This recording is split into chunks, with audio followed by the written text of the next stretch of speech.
Մենք այս օրերին ավելորդ է ասել, թե ինչպիսի վայրի վերումների ենք վերստին ականատեսին։ Հայացքներդ մի պա դարձրեք եւ այլևս նույնիսկ չի էլ կարելի դրա մասին խոսել, այն խուլիգանությունը, որ տեղի ունենում ազգային ժողովի ամբիոնում, ուղղակիորեն կենտրոնում, այն հայոյալից իրականությունը, որ ուղղակի ցույց է դրվում,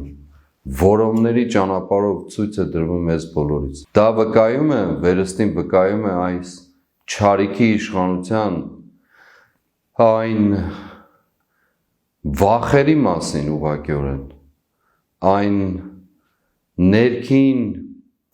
հիստերիկ շարժումներով, արտահայտություններով, ինքնապաշտպանվելու, այսպես ասած, դրսևորման մասին, մեկը մյուսին հերթ չտալով, ամենավերջին խոսքերով, հայհոյանքներով, որի մասին մենք անընդհատ խոսել ենք, անդրադարձել ենք սրան, որով այս խուլիգանախումբը որպես որոմ լցված մեր կյանք թշնամու կողմից դարձել են ուղղակիորեն մեր կյանքի սպառնալիքը բոլոր առումներով, թե հոգևոր իմաստով, թե բարոյական իմաստով, թե ֆիզիկական իմաստով, բոլոր առումներով, մտավոր իմաստով, բոլոր առումներով մեր կյանքի սպառնալիքն են դարձել։